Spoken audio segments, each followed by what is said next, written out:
Hare Krishna. Srila Prabhupada ki jai. So, I tried to arrange this so you can see the deities. There's Gaur Nitai, but there's also Giriraj. I don't know if you can see. Anyway, I'm trying to show you the deities here. So, we're in Poland now. We're the house of Vasanam and Karanam. And we've been talking for, I don't know, maybe, we've been talking a long time about love. So, I'm tired of loving. I'm tired of talking about love because, not tired of, but it's becoming very esoteric when you go into the various levels of prema. And so I thought, I think we sufficiently cover this topic and now we can move on to another topic. But before we do, I have to show you that we have a new book here. This is the Polish edition of my new book. And of course it's backwards because everything's backwards, but here it is. And so this is exciting. It's the first book I've ever written. So it's exciting to have a book. And I can see the benefit of connecting with people by having a book. And this cover was done for Poland. We're going to have another cover for the English version. And I guess you can choose what cover you like if you want to publish it. We're trying to do Spanish, French, Italian, German, Hindi. Right now, Russian. So, that's where we stand. So, today, we are going to start a new topic, and I asked Sundari Radha what we should talk about, and this class is especially, it's especially set for timing in Australia. It's 7:15 p.m. in Australia right now. And usually you do it an hour later. So if you were not aware of it, you're probably not online now, so you might miss it. So the English name, Uplift Yourself, Change the World.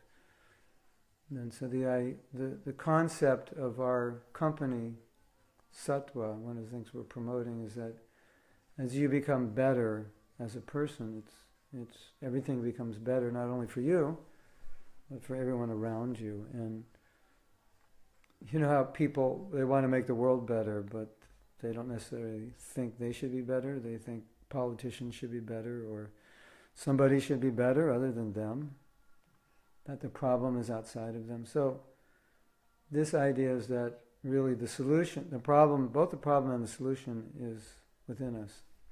And as we become better, more people become better, then the world becomes better. If you think of any divine quality and contemplate how the world would be if everyone had that quality, then you can understand the principle. It's like Yudhishthira Maharaj, he told his wife, he said, if nobody forgives, we'll destroy one another. Tick for tat. And in the arena of Kshatriyas, and that's what they do, they destroy, they kill. So he said it's actually forgiveness is maintaining the world. And you could say also compassion and so forth. Without sadhus or saintly persons, then the world would go to hell. It's going to hell anyway, but it's at least some of it is not going to hell because of the presence of sadhus. And everything good in the world is because of the presence of sadhus and what they do and how they live and the sacrifice they make and how they purify by their existence and their words and their actions. And they purify the world. So that's the idea. There's a tendency, very strong tendency, to see that problems are outside ourselves, that someone else is the problem, some situation is the problem. So the idea, the concept of this book and the concept of our company is that the problem is not outside of you. The problem is inside of you. And even if you say, but there are some problems that, objectively speaking, are outside of me, still, but how do you respond to those problems? You may very negatively respond. So that problem then degrades you. Or you respond to that problem in a way that you kind of become like that problem. You know, how sometimes someone's doing something wrong, and then we complain about it. And often the complaining makes things worse than the problem was. Whatever the problem was doing was not as bad. That's what happened by our complaining. So that's the idea. And then we've divided the book in, I think, 29 different topics. And all these, they're quotes which are taken from my articles and lectures and little things I've written. And then we've categorized them by topic. So his book is written it's written to kind of give a general understanding of spirituality to a broad class of people, to defining spirituality in terms of higher states of consciousness and defining it in terms of specific actions, as opposed to just defining it in terms of rituals or external appearances or external detachment. Because a lot of times externally we can do the right thing and internally do the wrong thing. So it deals with the internal ways of thinking, attitudes, consciousness that constitute a spiritual way of living or a sattvic way of living. Defining that and helping us use that consciousness to resolve a lot of internal and external problems. So it has been well received so far, so I'm encouraged that I think a lot of people will benefit, and then a lot of people will want to know more about what I'm doing. So right now we're focusing on developing our forgiveness materials for online courses, and also with the help of another devotee who works for Franklin Covey, he's giving us some guidance how we can present this to the corporate world as a means of helping people become better and get along better. And that will also introduce them to what we do in Sattva and what I do personally. And if they're interested, then they can go further with us outside the corporate environment.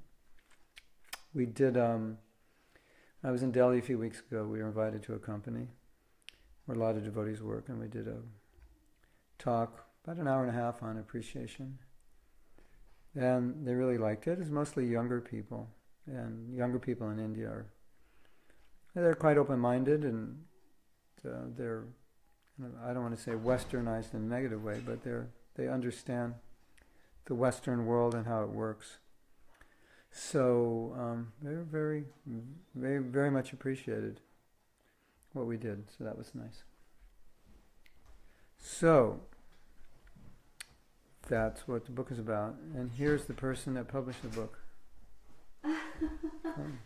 Stand here. Yeah, this is Hello. Krishna Karshani and her husband Haribol. Ananda. So she was given the book and she got inspired to translate it. And we were working on the English version and the Spanish version and the French version and the German version and the Italian version, Russian version. And she got the book last, and she came out with it. She came out with it first. And she's so humble, she didn't even put in the book that she translated it. I'm so humble. So humble, you can't believe it. I never met anyone that humble. Yes, that would that's leave their true. name out of the book. Hare Krishna. Hare Krishna. So yes, okay. So Sundari Radha has asked you what you want me to speak about today, and this is what she presented. She presented surrender, cutting material attachments, understanding the self better, the way to accept Krishna's arrangement, the power of prayer, and Dharma. I did a workshop on Dharma. I did a workshop on prayer. I could say a few things. because I did the workshops, they're available. Surrender. Why don't I just briefly discuss these topics? Surrender, that's easy. We're already surrendered, so you don't have to surrender. You just have to change who you surrender to. Yes? We're already, ever since we came to the material world, we were totally surrendered. And there's a verse, and I believe it's in Bhagavatam, said that, for so many years or lifetimes I served my senses. I perfectly served them. And they're a very wicked master. So the idea of, when we talk about surrender, then there's this fear, I don't want to surrender. Hello, you already are surrendered. So don't think you don't want to surrender. You do want to surrender. You've totally surrendered to Maya. Totally surrendered to the modes of nature. Yes? Yeah. So there's not this this fear about surrender is not completely founded. So it's just who you want to surrender to. So you surrender to who you love. Right? If you think about it, we surrender to who we love. Don't surrender. So I love my senses, I surrender to them. I love the material world, I surrender to it. I love women. If I'm a woman, I love men, I surrender to them. What do you want me to do? I'll do whatever you ask. I love you. I love my kids. Do whatever you ask. Tell me what to do. So you love you surrender to what you love. So when we talk about surrender to Guru and Krishna, it's quite a natural process if you think about it. I think surrender to Guru is very easy because Guru gives you so much, because naturally you want to surrender, right?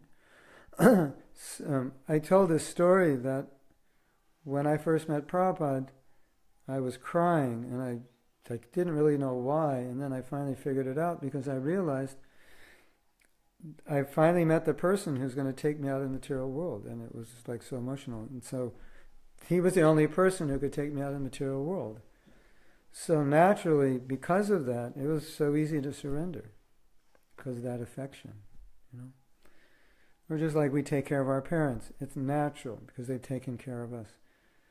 And we love them, we take care of them. So when we talk about surrender, oh, I'm afraid to surrender. It's not true. We're not afraid to surrender. If we think we're afraid to surrender, then it is, perhaps we could look at it as another way of saying, I don't have love for Krishna. I love my senses. Yeah? I love my senses, therefore I'm surrendered to my senses. Yes? Are you surrendered to your senses? Yes or no? Do you do what your senses tell you to do? Yes or no? When you're hungry, do you eat? When you're tired, do you sleep? When you're thirsty, do you drink? When your eyes say, look at this beautiful picture, do you look at it? Yes, so we're surrendered. So, if we learn to love Guru and Krishna, we'll automatically surrender. Now, I think the point to understand is surrender is a natural process. It's a byproduct of love. So the more we love Krishna, the more we'll surrender. Now, the paradox is we have to surrender in order to love. So what are we surrendering? Well, a positive way of looking at it is we're surrendering all our troubles. We're surrendering our miseries. We're surrendering our problems. So you could look at that. It's a very positive way to look at surrender. What am I giving up? I'm only giving up all the things that have caused me trouble. But the definition of surrender, the first two definitions given are to do what's favorable for bhakti and to avoid what's unfavorable. So that means sometimes we have to do something we don't want to do, or not do something we want to do. So I acknowledge that kind of surrender is really the issue when we say I don't want to surrender. But if we do that, we'll be happy because we've done the opposite since time, the beginning of time. We've done whatever we wanted and it didn't work. So don't be afraid of surrendering, because you understand that you've done whatever you wanted for so many lifetimes and it hasn't worked.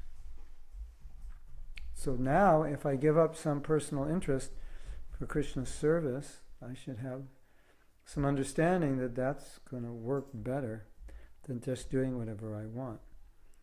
And also we understand that doing whatever I want is a conditioned response. I think it's whatever I want, but it's not what I want. It's what Maya wants me to think that I want. So in the name of I don't want to surrender, I want to do what I want, we're not really doing what we want, at least not what the soul wants. We're doing what the modes of nature tell us, what the modes of nature dictate, right? So surrender then becomes freedom because you're not surrendering to the dictates of your conditioned nature. Yes? That makes sense? So surrender is freedom. And surrender is natural. And surrender is based on love. So the more you love your guru, the easier it is to surrender. And the more natural it is. And the more you want to do it. And the happier you are to do it, even if you're doing something you don't like, but you're happy to do it because it's about love. Just like, in and of itself, changing a diaper is not really like something you probably would think is exciting or desirable, right? Like, if you had a job changing diapers, that's all you did, it wouldn't be very exciting. But if it's the diaper of your baby, it's completely different. Yes? You know diaper? Yes, If it's your baby's diaper, then you like. Yes? So, maybe you don't like changing diapers, but it's your baby's diaper. So, because there's love there, there's pleasure. So, if there's love for Guru, then even if he asks you to do something you don't want to do, what you're experiencing in the service is the love, not the diaper, not the dirty diaper. You're experiencing the affection. So, that's why love is so important, because love makes surrender natural and easy and pleasurable, right? If there's no love, then we might say, oh, I don't want to do that. That's difficult, I don't like it. But it's not so much the service, it's more about the relationship. So when the relationship is there, then naturally you like it and you're surrendering without even thinking about it. So I think in summation of this question about surrender, we should have very positive connotations about surrender. We should have very positive feelings about surrender. When we say the word surrender, we should become excited, joyful and happy, not, oh no, surrender, never. I'll never give up my independence. Well, you ever have a stomach ache? Well, you've given up some independence there, now you're going to the bathroom every hour. So it's not that we're so independent in the first place, right? I'm getting a cold, I'm feeling tired, I have to blow my nose. So how independent are we? We're controlled by mucus, isn't it? Yeah. Controlled by mucus, the name of my new book. My husband is controlled. Yeah, controlled by mucus, controlled by overeating, controlled by old age,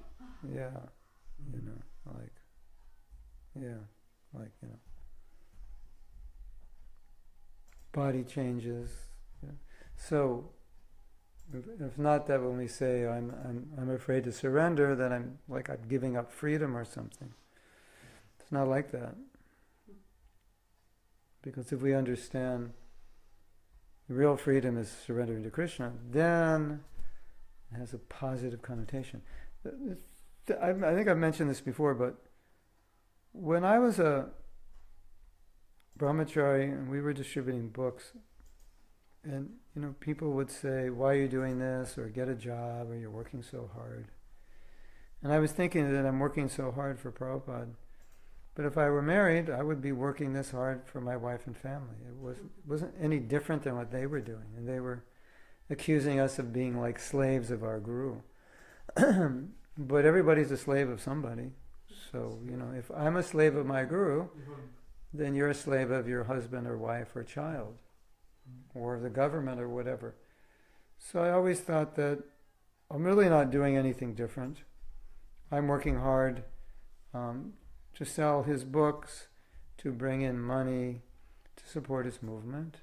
And if I were married, I would be selling something or doing service for someone to make money to support my family. So the principle is you want to support those you love, right? Yes. That's natural. You give your energy, you give your time, intelligence, money to those you love. So it's not surrender. We're not uniquely surrendering to Krishna, but we're always surrendering. So, if we can have a positive connotation associated with surrender, that'll be very good. And a realistic connotation.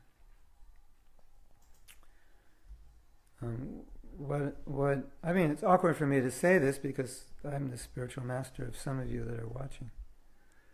But I'm saying this as a general principle, not that I'm trying to exploit anybody per se. But in my own experience, and I think I was saying this at the Vyasa Puja ceremony also, my own experience and also seeing other devotees, that our greatest impetus to surrender was our affection to Prabhupada, and just that we just wanted to please him. And so the greatest reward in our life was to know that he was pleased. And whatever we did, even if it was difficult, cumbersome, burdensome, austere, if the result was that we were pleasing him, that was our greatest happiness.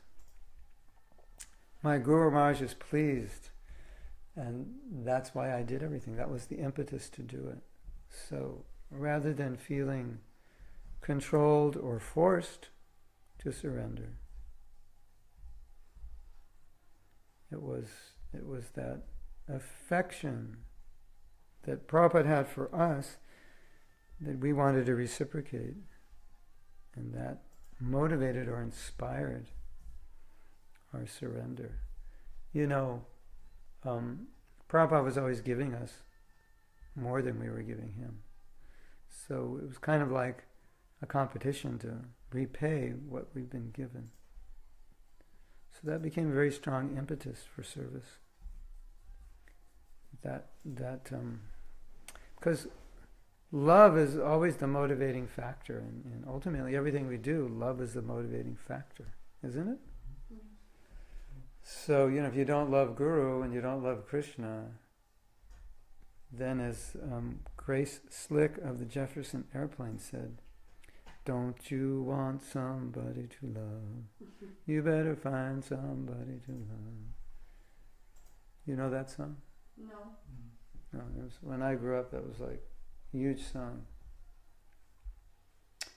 Don't you want somebody to love? You got to find somebody to love. You need somebody to. Beatles also, all you need is love. Yeah. And then there's another song, Love, Love. It's what the world needs now is love, love. Yeah. Or love makes the world go round. Yeah. So you see that. Yeah, Gopi Jiva knows the song. He's a hippie in disguise. That was a big song when I grew. I was like 16 or 17 when that song came out. Yeah. The song is right. Yeah, you need somebody to love. It's not. The song wasn't about you need somebody to love you. You need somebody to love. You love somebody else.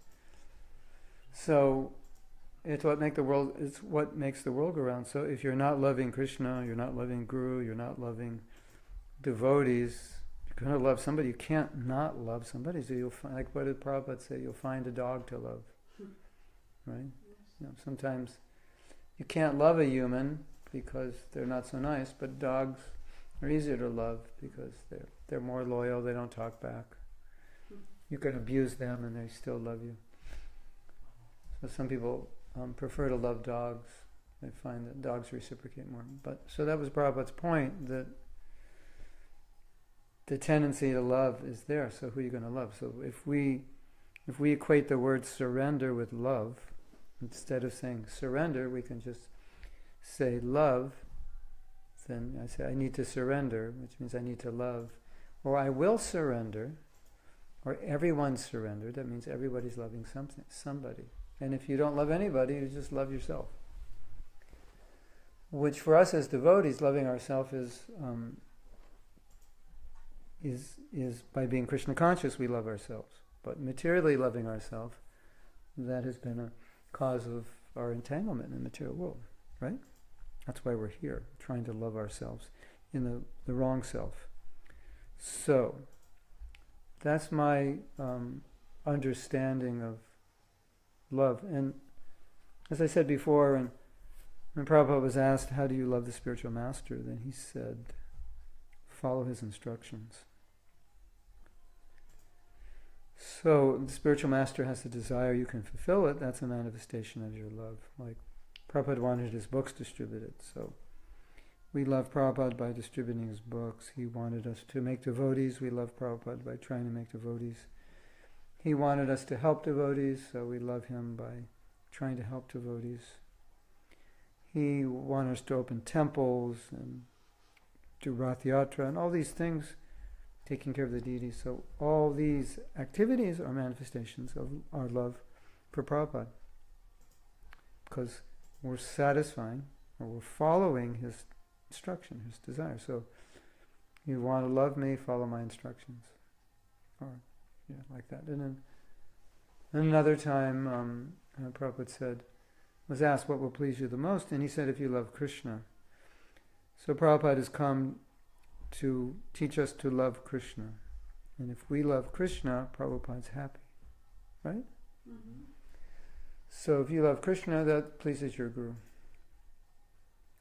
So, anyway, this is, I think, one of the great mercies of Krishna, that he sends Guru. And the Guru inspires us as a person. So there's a personal relationship with affection, and that affection inspires service. It like sometimes Prabhupada would say that if you have a deep relationship with your spiritual master, that even though you find it difficult to follow the principles of Krishna consciousness, you'll follow them. Because you want to please him. Not because you necessarily want to, or not because necessarily you have the strength, but because you want to please your Guru, you follow the principles. You understand? Yeah. Like, I don't want to do this, but my Guru wants me to do it, and I want to please him, so I do it. So I get greater pleasure by doing something, by refraining from doing something I would like to do, than doing it, because by refraining it gives pleasure to my Guru, and that's what makes me happy. Because love is what makes us happy, relationship, right? Mm-hmm. So, when we're enmeshed in sense gratification, it's all about what makes me happy is what satisfies my senses. But that's not true, because it's relationship. That's where all the happiness comes, from relationship. Right? And we were discussing how Prabhupada has many times said when a person is liberated in Brahman, they eventually come down because they have a desire to be engaged, to do something and to associate with people. So if we locked you up in a little closet and you had to live alone, and we brought you prasadam through a little window, but you never had any interaction, you'd go crazy after a while. So it's unnatural. So relationships are where we get our vitality, our happiness, and so forth. There is also something like healing by love. Healing by love. People who are like really sick, Yeah. when they are getting love and Yeah. support, Yeah. they in miraculously way they have become cured. Yeah. Cured by love. Yes. Cured by getting, cured by giving. Yes. And also like even to all the species, like sometimes like people who are sick or have some serious disease, taking care of like unwanted kids or like homeless animals, and this like is changing, curing them. Because suddenly you don't focus on yourself. Think and about yourself. giving. Yeah. Well. So the idea, I don't want to surrender. It's a very conditioned response to a habit in which I've done something for so long, I'm so attached to it that I think I can't give it up. But I think it's good for us to consider what you're getting by giving it up and what you're missing by not giving it up. Right? I give up this, but what do I get in return? Or I hold on to this. What don't I get by holding on to it? May I have a question? Yes. Because the doubt that I have, because we sometimes have love for Guru, and this love may be a kind of obsession. Obsessive love for the Guru. Obsessive love for Guru in this sense. Unhealthy love. In this sense that we see only ourselves and Guru, and we like how to say, we don't let others to be involved. Oh, we're possessive. We're possessive and jealous when others get his exactly. association. And I think it's not like something which pleases Krishna, because he wants like extend love that we are sharing, and that's obsessive. Well, there's different kinds of love. Obsessive love and artificially dependent love, and that's all very material. It's material, and because it's material, it's not going to work for you. It's not going to work for him, and it's not going to work for the devotees. So, I mean, sometimes you get the association of your spiritual master. You get a lot, or you get it privately, or whatever. And that's great. But to be envious of others who get it as much or more than you, that's what my wife calls. My wife has a name for that. Yeah. High school. High school behavior. She says, "Oh, that's so high school. What you expect teenage kids to be dealing with, So is it not a kind of natural that someone is somehow jealous? Because when someone is like dear to you, and you see that this person is giving his time to others, some attention, and it's natural. If you're married to the person, but if that's your husband and he's giving time, I know. He's giving time to other women that are the same age as you. In the sense of Guru. The sense of Guru, no, that's not healthy. It might be natural, but it's unnaturally natural. There's a lot of things which are natural that are natural under the conditions of the material modes of nature. So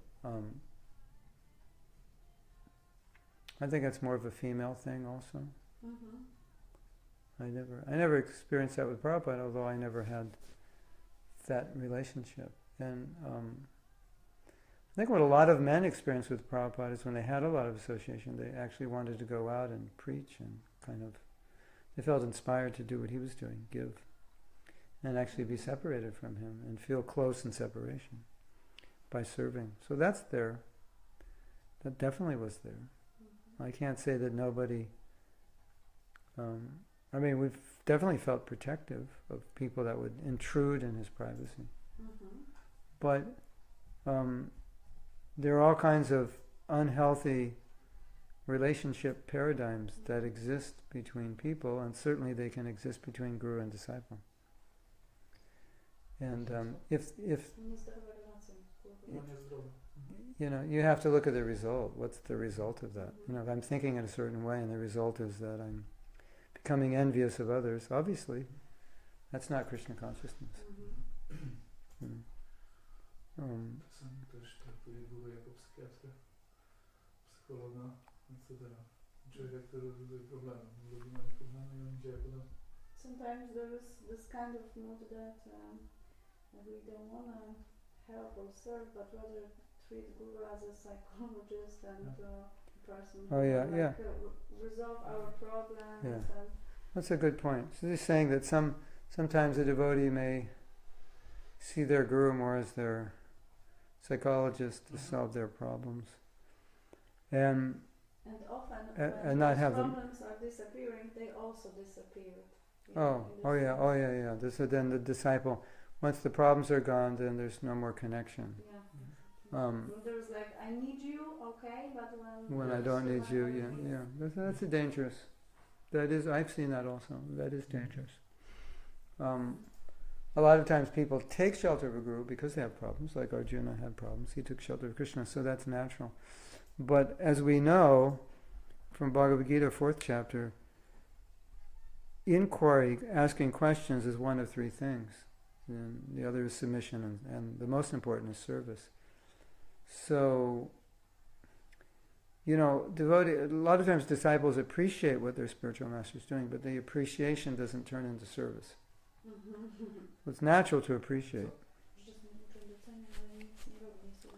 but the appreciation should turn into service. Now, sometimes this service may simply be that you're becoming Krishna conscious, you're following his instructions, and you're serving within your temples or local projects, and so all that is service.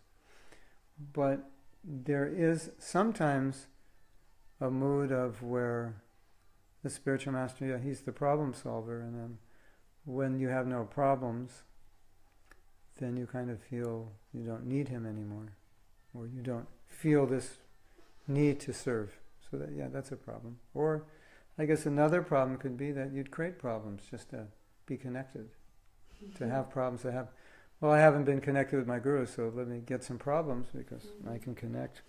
That's our relationship, solving problems.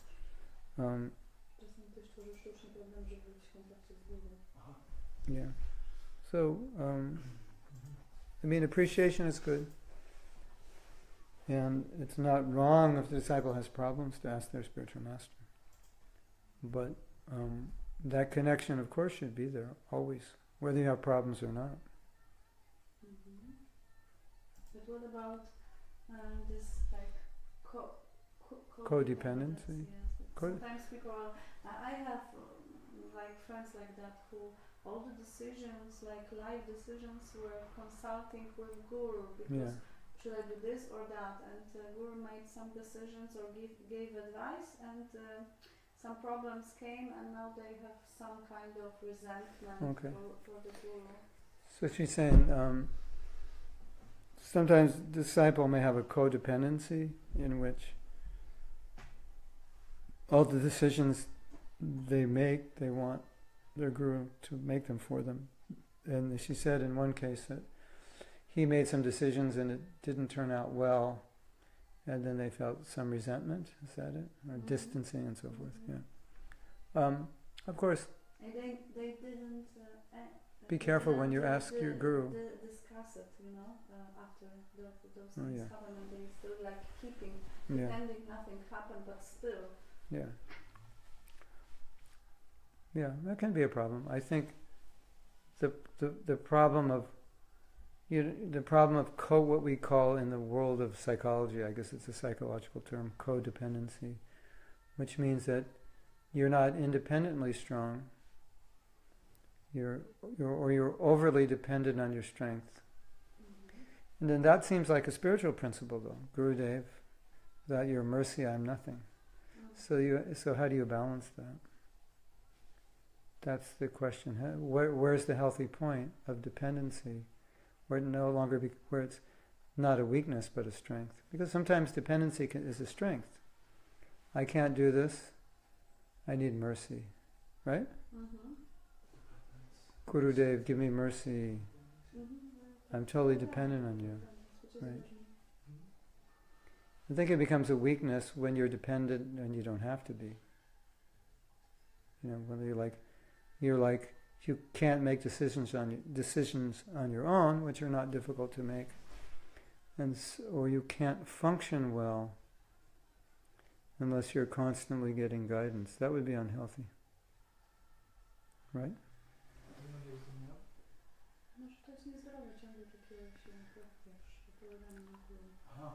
You can't make a decision on your own.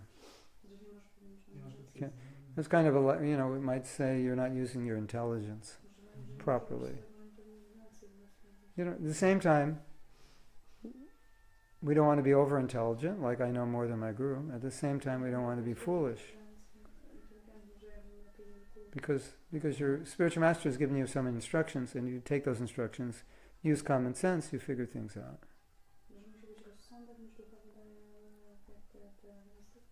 Yeah, I mean, sometimes there's crisis and you don't know what to do. You ask your guru. But when you can't function on your own, doing anything, that's a problem. Right? Right? Isn't it a problem?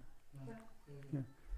So we're dependent on our guru for guidance. We're dependent on Prabhupada's books for guidance, his instructions. But once we have that guidance, we execute it, and that's our strength.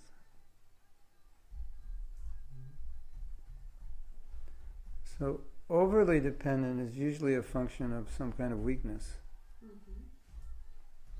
So at some point, up to a certain point, it's a strength, and then beyond a certain point, it becomes a weakness.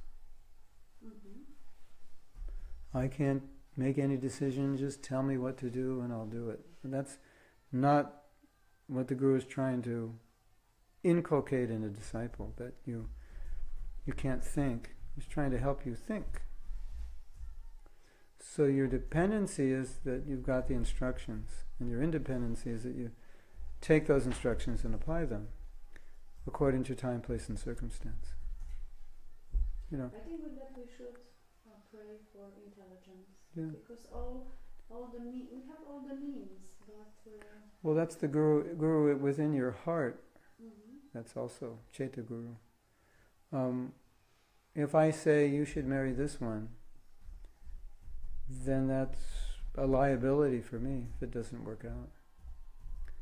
And Prabhupada arranged marriages and blessed marriages, and around 1973 or 1974, he no longer blessed any marriage. So he just didn't want to take that role because so many marriages were failing. So then the Guru also has to, discriminate how he wants to instruct his disciples. Because it may be detrimental. It may be detrimental to the relationship to advise doing something like, Guru Maharaj, should I invest in these stocks? Or should I invest in this property or this, It might seem like a good idea. And he advises it, and then the market goes down and you lose money, and then you could blame it on him. So Prabhupada never took that position to really get into too many details in people's lives. It's not really the position of Guru, per se. Guru might do that, he might choose to do that, and you might have a relationship where he does that, where it's necessary. And sometimes it's helpful. And sometimes he's capable. And sometimes he's not inclined or capable. Yeah, okay. Is that all right? So now we only have 15 minutes left. Should we talk about something else?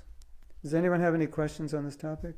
Because I'm about ready to take another topic. Since we have you all surrendered now, you'll be ready to hear. Right?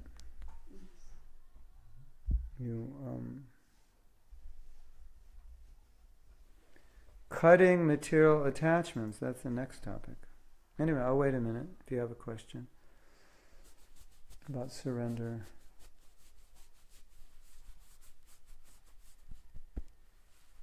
I guess the question is, someone may not feel that they have a close relationship with their guru, but the relationship it's not only physical, it's transcendental. So anyone can have a close relationship. It's not that you have to be there with them. So we had very close relationships with Prabhupada, but physically Prabhupada didn't have close relationships with that many people. I think physically the gurus today have more relationships than Prabhupada had with his disciples. And all his disciples felt very close to him. To Prabhupada. So it's not a material thing. So how can I feel love and affection for my guru? Because he's a person and I need to interact with him. But it has another dimension, because you are interacting through service and you are interacting through hearing. And it's as real and valid as personal interaction. Or sometimes more real and more valid. Yes? Yeah. Okay. So I think that's important. You may not realize it all the time, but if you're engaged in service and following and hearing, then there is that presence. And then Prabhupada said that the presence is even closer in separation. So that's because it's not material. So he would, the devotees would be obviously lamenting when Prabhupada would leave the temple and go somewhere else. And he would say, actually, we're closer in separation. So that means it's not bound by any thing material, three-dimensional space, and as maybe ordinary relationships would be restricted. And if this were not true, then after the demise of your spiritual master, you would lose connection. But many devotees feel a stronger connection to Prabhupada than they've ever felt in his presence.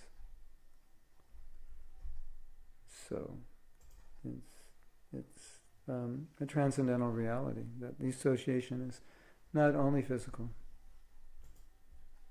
but you feel very close to Prabhupada or your spiritual master through service. Through serving him, you feel connected. But I think also there are different kind of people, different kind of disciples, and from some, they're like... some need more personal association. But they need even this personal association. It's a kind of motivation for them. But some can just see Guru for like one time in a few years from a distance, and for them it's like an inspiration, and they can continue their the only question is that some need more association, but the question is, when he's no longer there, what's going to happen to them? Mm-hmm. If they don't cultivate the other side, then it'll be hard for them. Could be, because they're so used to, that's where their inspiration came. I mean, we saw that with some of Prabhupada's disciples. They couldn't really make it without him. Mm-hmm. Because they had become so accustomed to that association. So there is a danger, a kind of danger to have. Well, it's at least something to be aware that you have to be able to function well in separation, mm-hmm. as well. If you can get the personal association, that's of course desirable and beneficial. But this association of Guru is a kind of addiction. It can be addictive. Transcendental sense gratification. Yeah. So it can be like addictive, because you have it, you want to have more. I remember that when we were traveling with Indradyumna's family for 3 weeks. That's natural. All the time together, and back home. It's okay. I have to talk more than you.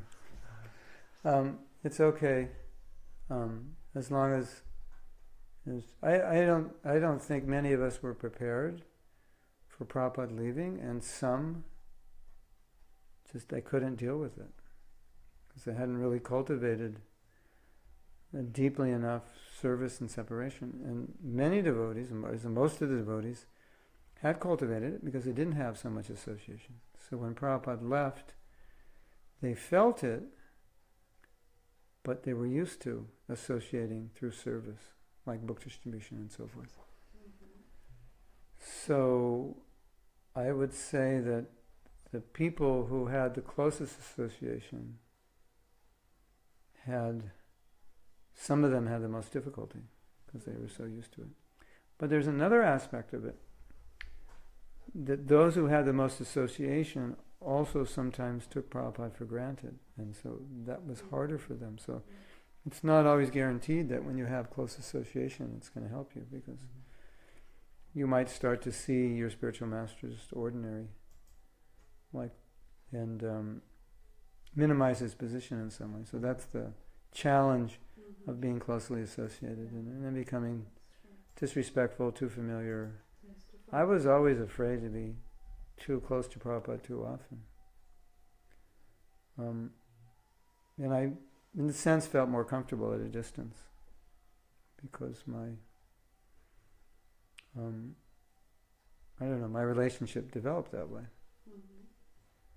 So, Prabhupada, it's interesting because when you think of Prabhupada, you naturally think he's very close to Srila Bhaktisiddhanta. You think of Prabhupada as, well, here's the real son, here's the most obedient son, here's the most successful son. But Prabhupada said he only had his association 6 times. Yeah, we were talking about it. So, but you never get that impression that Prabhupada wasn't close to a spiritual master. And Prabhupada said he was very close to him. He said, I've only met him 6 times, but I always felt he was with me. So, and Prabhupada mentioned that also. He said that many of my godbrothers had lots of association with Srila Bhaktisiddhanta, but in their lives they didn't do that much service for him.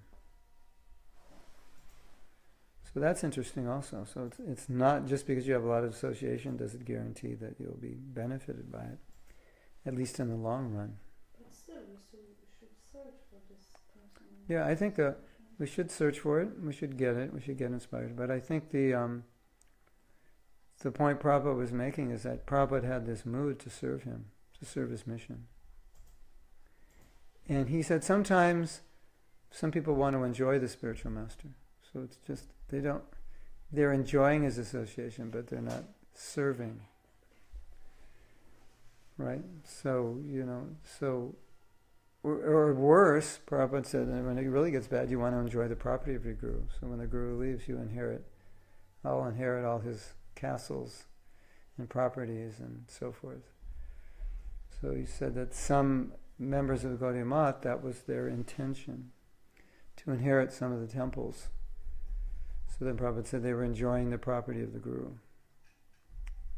So those are 2 things. You can enjoy the presence, and naturally the presence is enjoyable, but what Prabhupada meant was you're enjoying the presence, you're getting so much from it, but you're not giving back. You're not contributing to the mission.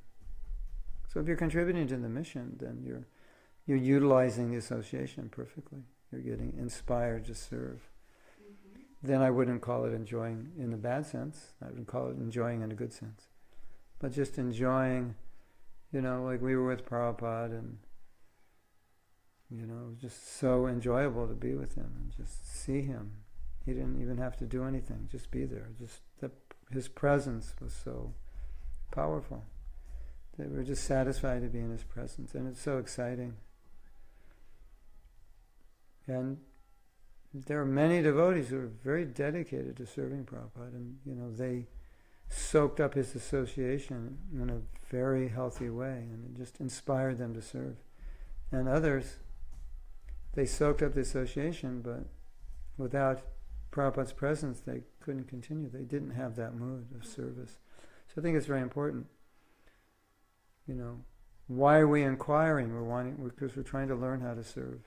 We're trying to learn how to be a better devotee. But this not should be like that, this personal association, this time that we can spend with the spiritual master should be like kind of like loading our batteries Yeah, charging batteries, yeah. Charging batteries. That's good. Then we have like impetus for.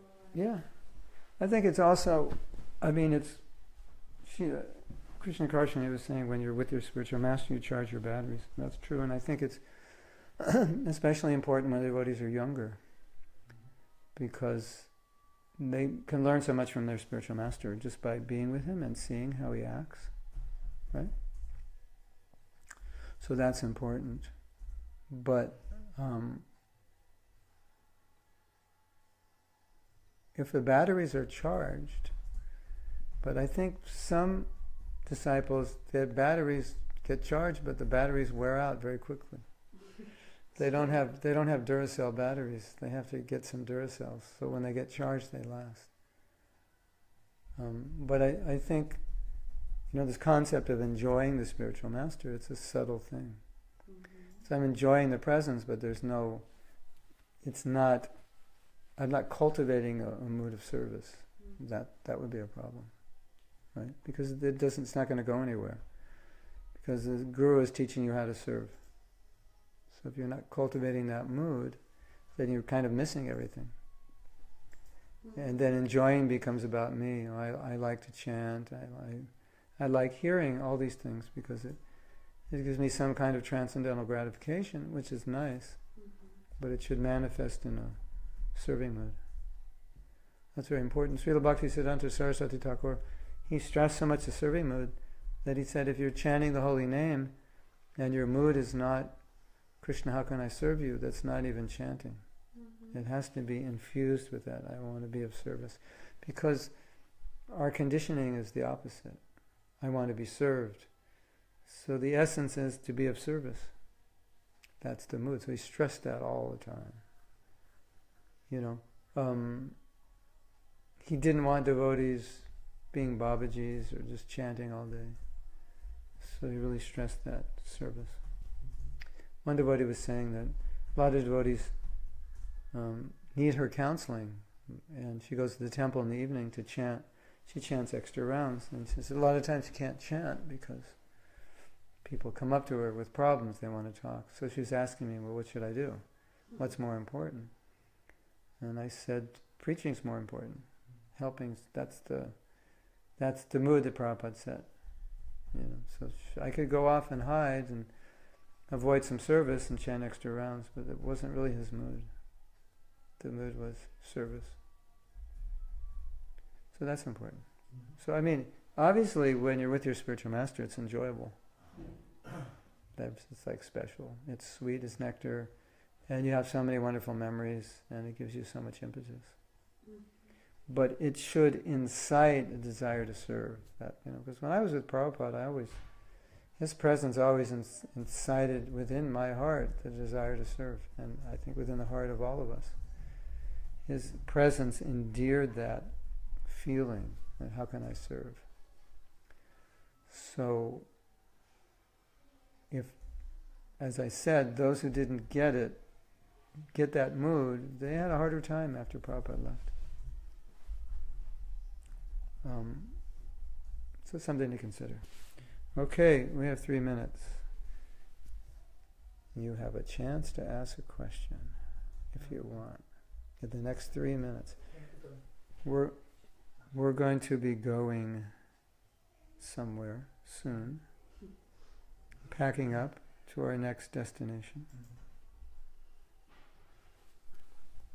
I was trying to give you darshan today. I was trying to make it higher. Oops. It's hard to see the deities, isn't it? They've got an effulgence there. There's actually Giriraj on the altar. I don't know if you can see him. So, okay.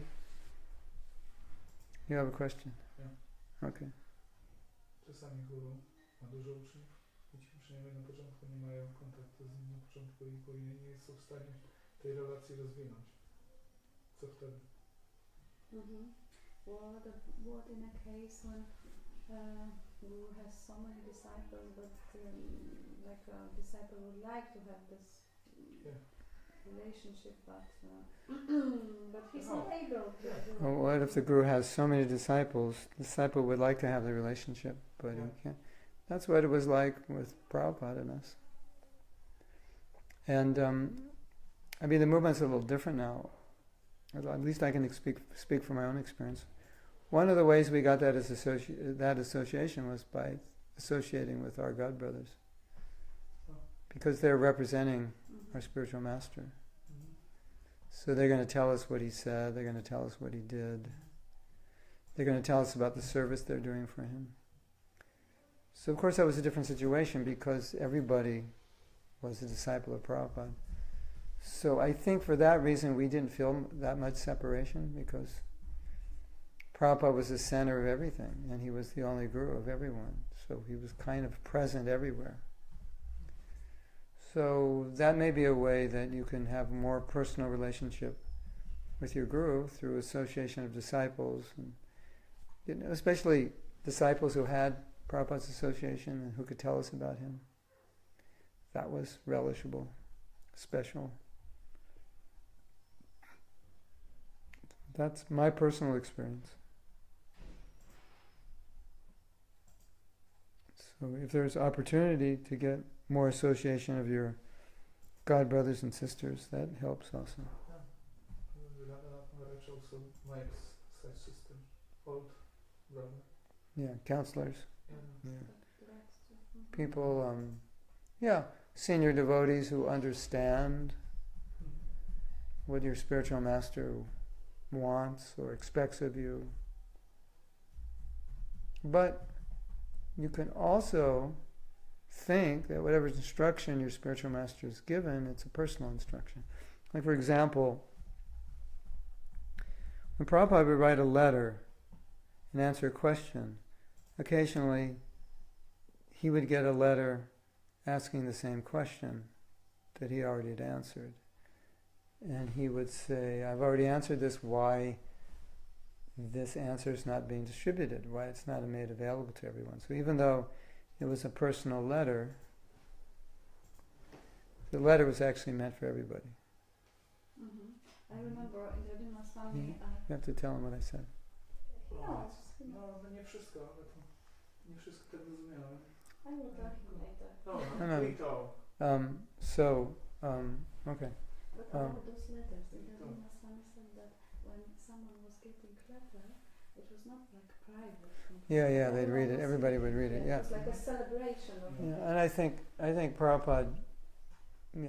I mean, there might have been a private letter here or there, but generally, the impression we have is that those letters were for everybody. And anything you read in Prabhupada's books, you could take it as personal instruction, or anything your spiritual master said, you can take it. Oh, this is for me. At least that's how we took it. We never took it. Oh, that's so and so Prabhu's letter. We took it that he's our spiritual master, so whatever he tells our God brother or God sister, that's for us also. So it was personal that way. I mean, realistically, if your spiritual master has a lot of disciples, or if he's stationed in one country and you're not in that country, the personal association will be less. And what can you do? That's just the reality of it. And I think the devotees, a lot of the devotees who have spiritual masters with a lot of disciples are nourished by that family of disciples. That's where they get their... So you may have a spiritual master who has a small number of disciples and you can interact more with him. Or you may have a spiritual master who has a lot of disciples, so you have a lot of interaction with his disciples. Maybe disciples should consider accepting guru, to see if I want to have So Krishna Karshan is saying disciples should consider, well, if my guru has a lot of disciples and I won't get personal association, is that going to be a problem? That's true. Also in choosing. Yeah, but 30 years ago when you chose your guru, he didn't have a lot of disciples. So you don't know unless he says. It should be those first ones. Yeah, first ones are better. He'll remember you. Yeah. I mean, some gurus might say, I'm only going to take a limited number of disciples. So then you'll know. But otherwise, your guru may get some, zone in a country where they're making thousands of devotees every year. So he's going to have a lot of disciples very quickly. You don't know. So, yes. Okay, so I see no one has any questions. That allows me the opportunity to say goodbye. And we'll see you... No. Oh, having class tomorrow? Yeah. What time? Okay, what's the schedule? We are starting at 5 p.m. 5 p.m. Yes. Poland time. Poland time. There will be... The Sringa Chaturdasi yes. Festival. Yes, there will be a bhajan and also... So around 5 o'clock, so you can check in around 5 o'clock, Polish time, and that's supposed to, we're doing the Sringa Chaturdasi Festival, unless you're at the temple at that time. You can check in and see if we actually start at 5. And I'll remind Guru Nishta to tell everybody. Does she already know? Who? Guru Nishta? Okay. All right. Sundari Radha Devi Das.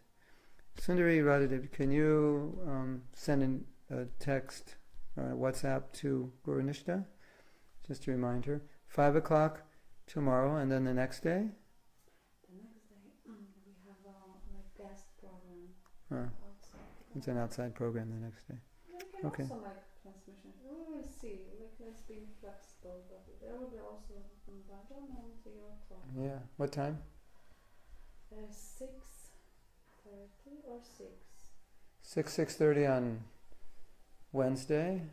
The program for guests. Anyway, it's nice if we televise it. Then devotees can see how I would answer questions or deal with guests. I think that's useful for them. Yeah. And on Thursday also, and on Friday. Thursday for guests as well? Yeah. And Friday for devotees?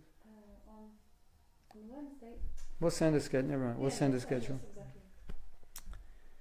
We'll send a schedule. Okay. Hare Krishna. So we'll see you tomorrow. Srila Prabhupada ki jai.